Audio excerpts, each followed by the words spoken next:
Hi everybody, it's Becky here. So now here in Vancouver, we're experiencing the highest temperature ever in 120 years. Some people say it's the highest ever in 1,000 years. So right now the temperature is... So the temperature in Vancouver is like 47 degrees Celsius today. And in the bedroom upstairs is 38 degrees. Everything, including furnitures and books and all the other stuff, when I touch it, it's like right from the toaster oven. Everything is warm, hot. And so today in this video, I'm gonna do a sketchbook review comparing two kinds of sketchbooks. First one is the Arteza Watercolor Sketchbook that I'm currently using right now. And another one is the Moleskine watercolor album that I have used many times over the years. Okay, so first of all, I'm going to review this Moleskine watercolor album. So it's the size is A4 printing paper size. As you can see, it's pretty big. It's much bigger than my hand. And it's hardcover. I think it has about 60 pages, double-sided. And the paper is 140 pounds. So let's now look at the details of how watercolor and ink pen worked for me on this Moleskine watercolor album. So this is a sketchbook from last summer. So this watercolor paper had a bit of tooth. So each side is actually different. One side is rough with a bit of tooth, and the other side is much smoother. So each page is actually different with different textures, because this is how they made the watercolor paper. So one side is rough and the other side is smooth. This is how they press it using the machine. The blending of watercolor actually works out pretty well, as you can see from my sky painting.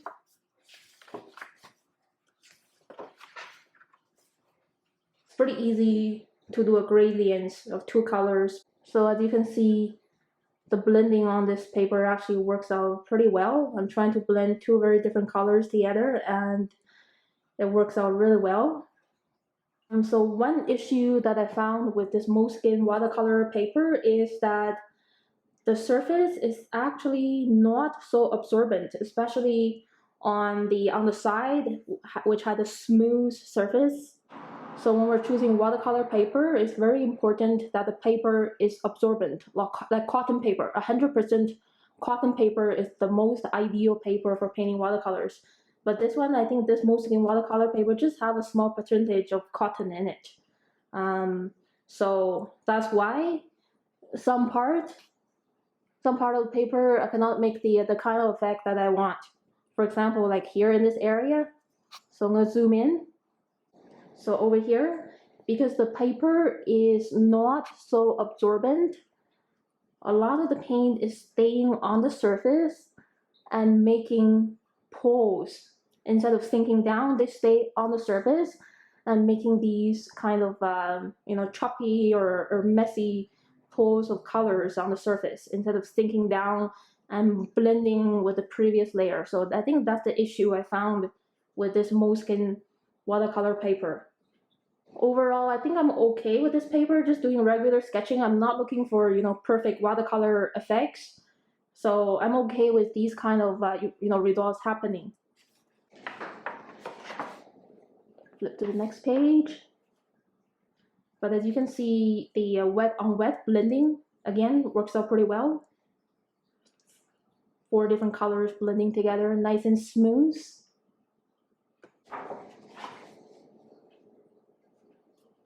And as you can see here, the blending of 2 different colors works out pretty well. And the color actually can look really vibrant on here. I was using my Mungyo watercolors. And this paper can take paint really well and make the paint show their vibrancy.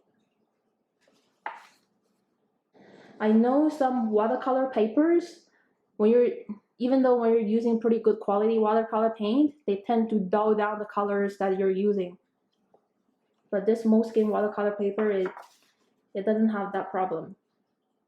This is the portrait format of the Moleskine watercolor album.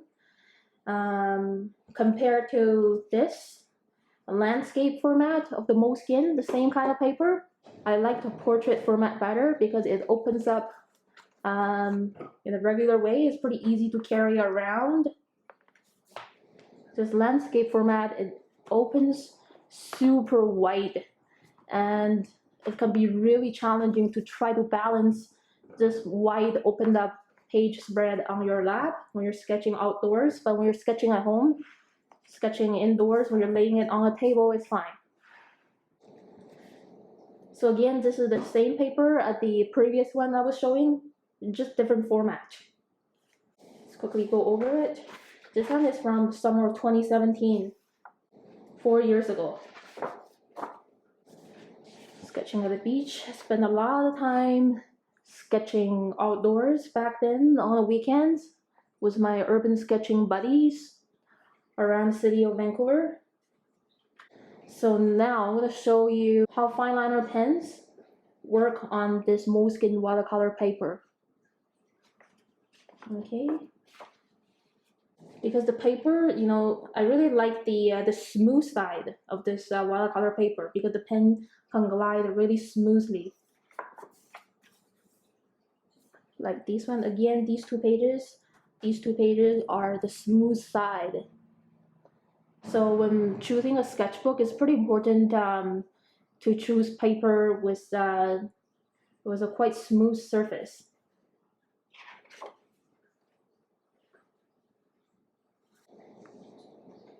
This one was having afternoon tea with my friend at a Secret Garden tea company somewhere in Vancouver. This one I was sketching on Granville Island. It's a really big panorama sketch. Back then I had a lot of time to do really ambitious sketches like this one, like a large panorama. Usually a sketch like this took me around 2 hours to finish, from line work to watercolor painting. So a lot of effort. And I really miss those days back then when I have a lot of free time as a student and then working part-time as a preschool teacher. I had more free time back then. I think the quality of the Moleskine watercolor paper kind of changed over the years. So I actually like the watercolor paper. So I actually like this sketchbook I bought 4 or 5 years ago. The paper is much more smoother. I don't know why. So when I turn the page, I don't really feel the strong feel of tooth on the surface. So almost all of the pages has a very smooth surface compared to the other one that I showed you before. And I like the Moleskine water sketchbook that they made back then many years ago compared to the other one that I used last year. So the quality of the paper is changing. Okay, so now I'm going to show you the Arteza sketchbook. So I bought these two Arteza sketchbooks on Amazon last year. So these actually, when you buy them on Amazon, they actually come in twos. And I think I got a pretty good deal last year. I spent only like around $36 US, and I got 2 of these large, heavy A4 size watercolor sketchbooks. Each one had about 60 pages. I think now they actually raised the price on Amazon. So the price for these two are now about $65 US. Wow, almost double the original price from last year. So I was lucky. I got these for these two really affordable price last year, and they're actually much better quality than I had expected for the price. Because usually when we spend only about $36 on 2 sketchbooks like this size, usually the paper is just okay or actually unsatisfactory. But actually this is way better than I expected. So here it is. I just really love the paper. Every page is smooth and creamy. almost like no tools at all, and the pen just glide so smoothly and easily on here without any, effort to push it through the surface. Watercolor blending, wet on wet, works out perfectly on here without any accidents or results that I don't want. So basically, I could control my watercolors really well on this paper. Okay, so again, having some watercolor skills is really important to use, good watercolor paper as well. I think the better quality paper is going to give you a better, more satisfactory result of your work. As you can see, nice and smooth, soft blending the way I want. Same as here too. I'm actually going to enlarge it here. Zoom in. I just love the soft blending effect on this Arteza watercolor paper. And I really recommend you to try this paper. Again, I'm not being paid for promoting their stuff. I just simply really enjoy this paper myself personally. And watercolor looks really vibrant. It pops on this paper, so it makes the paint looks really vibrant. I would say this is actually the Arteza Watercolor Sketchbook is the best sketchbook I have tried so far. It seems like it has a really high percentage of cotton in here. That's why watercolor works out so well on here. You can see here, nice blending here, blooming stuff the way I want without, struggles to try to control the paint in any way. Very smooth, creamy, soft paper. And it's pretty thick. I think the paper is around 130 pounds. Very heavy. And of course, the paint won't bleed through unless you rub it super hard with your brush. When you're doing regular painting, layer after layer, it still won't bleed through. Line work looks pretty crisp on here. Same as the paint, nice and strong. You can do multiple layers without any struggles. And I really enjoy painting skies outside my window in this paper. It's always the way I want and giving me really happy, positive results. Painting skies. As you can see in here, I really enjoyed using this paper. It's great for painting landscapes. And I really recommend this for sketchbook painting, or if you want to do more serious painting. I think it works out really well too for serious watercolor paintings. And here's my current Arteza sketchbook, my second Arteza sketchbook. I think I will keep buying this sketchbook in the future because I enjoy using it so much.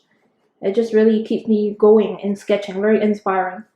So sometimes I found certain sketchbook that I bought and the paper didn't work out so well, and that kind of stopped me from sketching. So I think the paper quality is quite important. So pretty much all watercolor techniques can work on this paper. Wet on wet, wet on dry, blendings, glazing. So a really nice example of layering or glazing in watercolors. So as you can see, I did about 2 or 3 layers. So from yellow ochre to brown and then darker brown on top. So the layers actually work out pretty well. And I wanted this last layer to have a bit of brush stroke mark and actually work out pretty well instead of dissolving. Sometimes I want watercolors to dissolve with the previous layer, but sometimes I want the brush marks to show, to give the texture of the thing that I'm painting. And in comparison, this cup of milk tea over here, I want the blending to be softer instead of having brush marks, and it works out the way I want.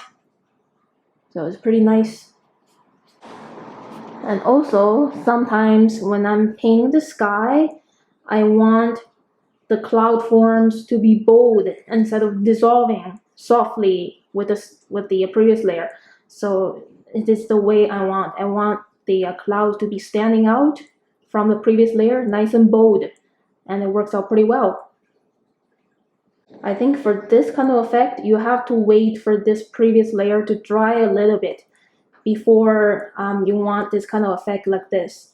If this previous layer was too wet, these brush marks are gonna dissolve completely. So it really takes a lot of experience to play with watercolors to understand how they work. So same as here, for some parts I want the clouds to be bolder brush marks. They work out the way I want, or sometimes I want these parts to be softer. These were applied when the previous yellowish layer was pretty wet. And this one, these darker layers, was applied when the previous layer was more dried. Okay? I think, and that's it. I still have quite a lot of pages to fill for this art journal sketchbook. I just really enjoy using the Arteza Watercolor Sketchbook. And that's it for today's video. So thank you so much for watching my video. If you like my video, please click like and leave me a comment below. If you have any questions, please let me know in the comment section. You can subscribe to my channel for weekly updates, including my sketching process in my art journal, and also sketchbook reviews and sketchbook tours. All right, and tomorrow the temperature is gonna be cooling down a bit. So have a great day. Wherever you are, I hope you're staying cool and safe. So drink a lot of water, stay hydrated, stay in the shade if you're in a hot area like me, especially on the west coast of Canada and also on the west coast of the US. There's a huge heat wave right now going on the west coast. And I will see you next time.